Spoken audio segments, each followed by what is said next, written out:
আমি সরাসরি আপনাদেরকে প্রশ্ন করতে চাই, অ্যাডভোকেট ফজলুর রহমান, যা কিছু এই মুহূর্তে দেশে চলছে আওয়ামী লীগকে পুনর্বাসনের বিষয়ে এবং গত ২৪ ঘন্টায় যা কিছু ঘটে গেল, সবকিছুকে আপনি কি হিসেবে দেখছেন? আপনাকে অসংখ্য ধন্যবাদ। বাংলাদেশের আমার সম্মানিত জনগণ, জনতা, তাদেরকে আমার সালাম, এবং বিদেশে যারা দেখছেন তাদেরকে আমি সালাম জানাচ্ছি। আসসালামু আলাইকুম। আমি গত রাতেও বাংলাদেশের প্রেক্ষাপট নিয়ে, বর্তমান প্রেক্ষাপট নিয়ে অনেক কথা বলেছি। সেটা বিদেশের একটা চ্যানেলে। আজকে আপনি আমাকে জিজ্ঞেস করছেন, আমার এগুলো বলতে আর ইচ্ছা করে না, ভালো লাগে না। এইরকম একটা দেশ স্বাধীনতা ৫৪ বছর পরে আমি দেখব আমার এই বয়সে, এইটা যদি আমার কল্পনার মধ্যেও থাকতো, তাহলে মুক্তিযুদ্ধে যাওয়ার আগে আমি ১০০ বার চিন্তা করতাম মুক্তিযুদ্ধে যাব কিনা। আমি এই দেশ কোথাও দেখি না যে একটা দেশের কয়েকজন যুবক, ২, ৩, ৪, ৫, ৬, ৭, ৮, ৯, ১০ হইল, তারা যে সব কথা বলে, এটা একটা দেশ। এই দেশে ১৮ কোটি মানুষ আছে। এই দেশে তাদের ছোট ভাই আছে, সমসাময়িক বন্ধু আছে, তাদের বড় ভাই আছে, তাদের মা বাবা আছে, এবং মা বাবার চেয়েও অনেক বয়সে বড় মানুষ আছে। তারা এটা চিন্তাই করে না এই দেশে কারা আছে। তারা মনে করে তারা এই দেশের শেষ কথা। এটা ভাবতেও আমার অবাক লাগে যে আমার দেশের যুবকেরা এত উদ্ধত চিন্তা করে এবং কথা বলে। বাহাদুরের ছেলেরা ওইভাবে কথা বলে না।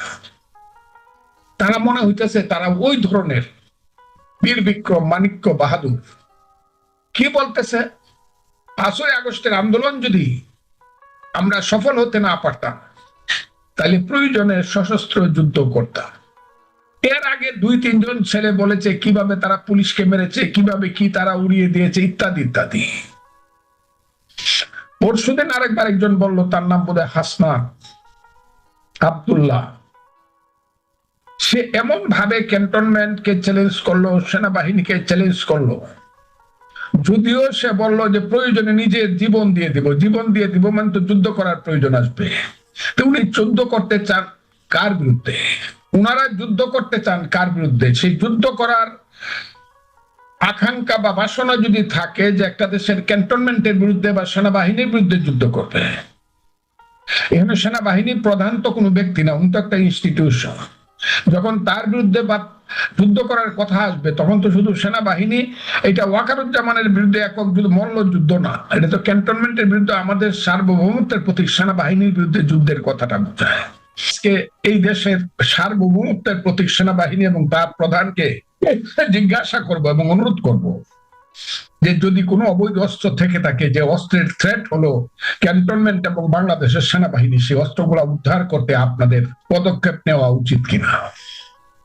নাকি আপনারা এমনই করবেন, ৫ই ফেব্রুয়ারিতে একজন মানুষের বাড়ি যেভাবে বুলডুজার দিয়ে যখন ঘুরায় দেয়, যখন সেখানে হিজবুত তাহরীরের পতাকা উত্তোলন করে, আইএস এর পতাকা উত্তোলন করে, সেনাবাহিনী গিয়ে যেমন হাততালি দিয়ে একটু তাদেরকে সাহস দিয়ে পিঠ চাপড়িয়ে এসে পড়েছিল, আজকের ব্যাপারটাও কি আপনারা সেভাবে যেতে দিবেন কিনা? এসেছিল মানে এটা কি আপনি মানে কষ্টের সাথে বলছেন যে নিরাপত্তা পালন করেছিল এই জন্য ওটাকে পিঠ চাপড়ে এসেছিল এভাবে বলছেন, নাকি আসলে পিঠ চাপড়ে এসেছিল গত ৫ই ফেব্রুয়ারি বঙ্গবন্ধু বাড়ি যখন বুলডোজার দিয়ে ভাঙা হলো? একটা দেশের সেনাবাহিনীর সামনে যখন আগুন লাগিয়ে দেওয়া হয়, একটা দেশের সেনাবাহিনীর সামনে যখন বুলডোজার চালিয়ে দেওয়া হয় কোনো বাড়িতে, সে যার বাড়ি হোক, এবং সেইখানে যখন নিষিদ্ধ পার্টির পতাকা দেখানো হয়, যা পৃথিবীতে অনেকগুলো দেশে নিষিদ্ধ, তখন সেনাবাহিনীর পিঠ চাপড়ানোর অর্থ হইল হয় সেনাবাহিনীর মেরুদণ্ড ভেঙে গেছে, তা না হলে অন্যায় কাজকে তারা সমর্থন করছে। আমি বলতে চাই, আমরা কি এইভাবে কালকে এই গত রাত্রে ঘুমাইতে পারি নাই, আমি ২ মাস যাবত রাত্রে ঘুমাতে পারি না। শেখ হাসিনা ফেসিস্ট ছিল বলা হোক, স্বৈরাচারী ছিল বলা হোক, আমরা তার বিরুদ্ধে আন্দোলন সংগ্রাম করছি। সে ১৪০০ না ১৮২৪ সনে বিনা ভোটে ইলেকশন করছে, দেশ লুট করছে, ঠিক আছে, কিন্তু তার সময়ে বুঝতে পারতাম যে সে কি পর্যন্ত যেতে চায়, সে কতটুকু ডিক্টেটরশিপ চালাইতে চায়, কি করতে চায়। শুধু একটা জিনিস বুঝতে পারতাম যে সে যে কোনো শক্তি প্রয়োগের মাধ্যমে নিজে ক্ষমতায় থাকতে চায়। কিন্তু আজকের যে শক্তি, এই যে আমাদের সন্তানদের, যুবকদের যে শক্তি, ইউনূস সাহেবের যে শক্তি, এই শক্তিটা তো বুঝতে পারতেছি না। ওইটা ছিল অন্ধকার, আর এটা হলো কুয়াশা। কুয়াশাতে ডাবল হেডলাইট জ্বালাইলো, কিন্তু সামনে কিছুই দেখা যায় না। এই যে দেশটাকে কুয়াশাচ্ছন্ন করে ফেললো ছেলেরা, এরা কে চায়? যে দেশের মানুষ কি রাত্রে ঘুমাইতে পারবে না? এই দেশের মানুষকে সবসময় ভাবতে হবে যে আমাদের ছেলেরা হয়তোবা সেনাবাহিনীর সঙ্গে যুদ্ধে নেমে যাবে, হয়তোবা আমাদের দেশ সিভিল ওয়ারের দিকে চলে যাবে, হয়তোবা আমাদের দেশের স্বাধীনতা হস্তমিত হবে। সেই কথাটা কি প্রতি মুহূর্তে বাংলাদেশের 18 কোটি মানুষকে দুশ্চিন্তা রাখবে? এর কি কোনো প্রতিকার নাই? এই দেশে কেউ প্রতিকার করতে পারে না। আমি তো আমাদের দেশের সার্বভৌমত্বের প্রতীক সেনাবাহিনীকে বলবো, আল্লাহর ভয় লাগে, আপনারা কি এটার প্রতিকার করতে পারেন না? যদি না পারেন সুস্পষ্ট ভাবে বলে দেন আমরা এই দেশ ছেড়ে চলে যাই, অথবা মৃত্যুর জন্য ইন্না লিল্লাহি ওয়া ইন্না ইলাইহি রাজিউন বলে প্রস্তুত হই। না পারলে সেনাবাহিনী আপনারা যে আমাদেরকে কারো দেশে নিরাপত্তা নাই, পুলিশ নাই। আমার মতো লোকের উপরে মিনিটে মিনিটে থ্রেট আসতেছে। আমি টেলিভিশনে অন্তত 50 বার বলছি আমার জীবনের নিরাপত্তা নাই, আমি পার্কে হাঁটতে যেতে পারি না 3 বার যাব।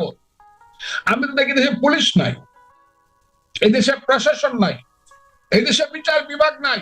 এখন যদি দেখি সার্বভৌমত্বের প্রতি আর্মিও নাই, তাহলে তো বুঝতে হবে যে এই দেশ নাই কিছু, এই দিকেই যাচ্ছে দেশ। ইলেকশনের নামে একটা প্রহসন খেলে যে নির্বাচনে আওয়ামী লীগ অংশগ্রহণ করতে পারে নাই, যেখানে আওয়ামী লীগের ভোট 53%, সেই আওয়ামী লীগকে বাদ দিয়ে ইলেকশন করলে আর বাংলাদেশের 50 ভাগের অধিক ভোটারকে বঞ্চিত করে নির্বাচন করলে সে নির্বাচন কখনো বৈধ হতে পারে না। অবৈধ সরকারের হাতে নির্বাচন অবৈধই থেকে যায়। আজকে দুর্ভাগ্য, বাংলাদেশে আওয়ামী লীগকে নির্বাচন করতে দেয়নি, তার নির্বাচন নামে যে খেলা, যে সরকার এসছে তার উপর দেশের মানুষ কোনো আস্থা বিশ্বাস রাখতে পারে না। একমাত্র আওয়ামী লীগই পারে বাংলাদেশের মানুষের ভাগ্য পরিবর্তন করতে, আওয়ামী লীগই পারে দেশকে উন্নত করতে, আওয়ামী লীগই পারে বাংলাদেশের জনগণের শান্তি নিরাপত্তা দিতে, উন্নতি দিতে এবং অর্থনৈতিক সমৃদ্ধি দিতে। এবং বাংলাদেশের মানুষ জানে যে একমাত্র আওয়ামী লীগই পারবে তাদের জীবন মান উন্নত করতে। আমাদের সকল অর্জিত অর্থনীতি সম্পূর্ণভাবে ব্যবসা বাণিজ্য সব দিক থেকে বাংলাদেশ যখন এত বেশি সমৃদ্ধশালী ছিল, আজকে সেটা সম্পূর্ণ ধ্বংস করে দিয়ে গেল।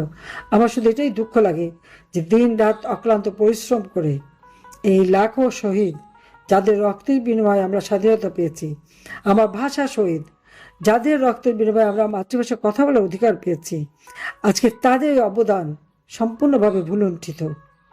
আজকের বাংলাদেশ এখন অন্যের কাছে করুণা ভিক্ষা করার দেশ হয়ে গেছে।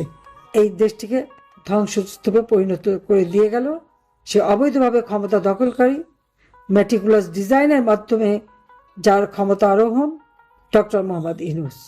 এরপর নির্বাচনে আজকে যারা এসেছেন তাদের হাতেও আমরা দেখেছি অতীতে জঙ্গি বাহিনীর সৃষ্টি, গ্রেনেড হামলা, বোমা হামলা, দুর্নীতিতে বারবার চ্যাম্পিয়ন। এই তো ছিল আমাদের ইতিহাস। কিন্তু এই বদনাম থেকে আমরা বাংলাদেশকে শান্তির দেশে উন্নীত করেছিলাম। সকলের সাথে বন্ধুত্ব, কারোর সাথে বরিতা নয়, এই নীতি আমরা অনুসরণ করেছিলাম। আজকে সবকিছুই শেষ হয়ে গেছে। তবে আমি দেশের মানুষ আপনাদের বলবো, আপনাদের সাহস আছে, শক্তি আছে। আমাদের অগণিত নেতাকর্মীকে নির্যাতন করা হয়েছে, হত্যা করা হয়েছে, ঘর বাড়ি ব্যবসা প্রতিষ্ঠান জ্বালিয়ে পুড়িয়ে ছারখার করে দেওয়া হয়েছে। আজকে ছাত্র, শিক্ষক, আইনজীবী, সাংবাদিক, বুদ্ধিজীবী কেউই রেহাই পায়নি। এইরকম অবস্থা তো আমরা কখনো চাই। আজকে আমি ডক্টর ইউনূসকে জিজ্ঞাসা করি, 23 লক্ষ কোটি টাকার যে ঋণ নিল, বাংলাদেশের মানুষের জন্য কোন কাজটা করেছে, কি দিয়েছে? এই টাকা কোথায় গেল?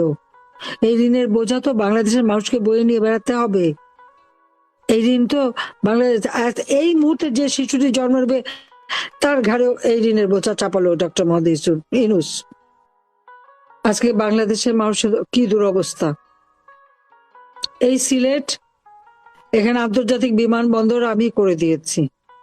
সিলেটের প্রকৃতি এবং পরিবেশ যাতে সংরক্ষণ করা হয়, হাওরগুলির উন্নয়ন করা, সিলেট বিশেষ অর্থনৈতিক অঞ্চল, শ্রীহট্ট বিশেষ অর্থনৈতিক অঞ্চল সিলেট বিভাগে করে দিয়েছি। রাস্তাঘাট, ঢাকা থেকে সিলেট পর্যন্ত রাস্তা, রেল সেতু, মানে সড়ক, নৌপথ, বিমানপথ, রেলপথ প্রত্যেকটা উন্নতি করে দিয়ে যোগাযোগ ব্যবস্থা অত্যন্ত উন্নতি করে দিয়েছি আমি। এবং সিলেট থেকে সরাসরি বিমানে লন্ডন যেতে পারে সে ব্যবস্থা আমারই করে দেওয়া। জনগণের মঙ্গল চেয়ে আমি কাজ করেছি। আজকে যারা পরিবেশ নিয়ে এত কথা বলে আমাদের বিরুদ্ধে শুধু মামলাই করত, যে কাজ করতে চায় একটা মামলা, যে সেই মেটিকুলাস ডিজাইনের মাধ্যমে চক্রান্ত করে সে হাসিনাকে ক্ষমতা থেকে সরিয়ে ক্ষমতা দখল করে, যিনি বিল ক্লিন্টন ফাউন্ডেশনের মিটিং এ দাঁড়িয়ে হাত তালি দিয়ে হেসেছিলেন, সেই ডক্টর মোহাম্মদ ইউনূস, এক জঙ্গি নেতা, তারই একজন উপদেষ্টা, যিনি পরিবেশ নিয়ে অনেক আন্দোলন, ক্ষমতায় যাওয়ার পর তার পরিবেশের চেতনাটা কোথায়? এমনই পরিবেশের চেতনা যে সিলেটের পাথর সব খেয়ে ফেললেন, প্রথম জোটে এসে পাথরগুলি খেয়ে ফেললেন, বালুটা খেয়ে ফেললেন। এখন আর তার পরিবেশ সম্পর্কে কোনো চিন্তাই নাই। কিন্তু আমরা একটা উন্নয়নের কাজ করতে গেলেই সেখানে এসে নাক গলানো, একটা মামলা দেওয়া। তবে হ্যাঁ, এখানে একটা জিনিস তো আপনারা জানেন না, মামলাগুলি দিত ঠিকই, কিন্তু কোনো মামলার আর রায় বেরোতো না, কারণ নেগোসিয়েশন করে মোটা টাকা ঘুষ নিয়ে বসে থাকতো। এটা হচ্ছে বাস্তবতা। আজকে দুর্নীতিটা নীতি হয়ে গেছে। আমরা নাকি অনেক দুর্নীতি করেছি, হাজার হাজার কোটি টাকা নাকি আমি নাকি পাচার করে দিয়েছি। আমি তো চ্যালেঞ্জ দিচ্ছি, একটা টাকাও দুর্নীতি বের করতে পেরেছে?